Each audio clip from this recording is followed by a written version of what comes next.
Chismosa, mag-unbox na muna tayo. Ito nga pala yun, New Balance 327 ko, kakadating lang. Hi Mima, kapag fake ito yari sa amin sa shop mo sa TikTok, char lang, hahaha, balot na balot Mima, parang ayaw mo pabuksan, wow Mima.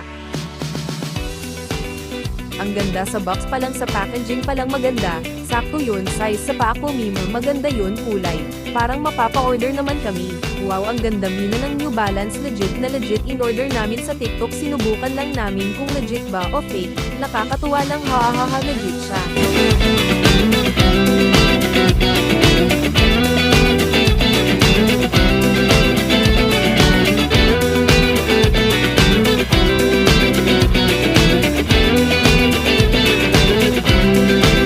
Para tuloy-tuloy ang sagap ninyo chismis sa buhay ko, mag-like at subscribe.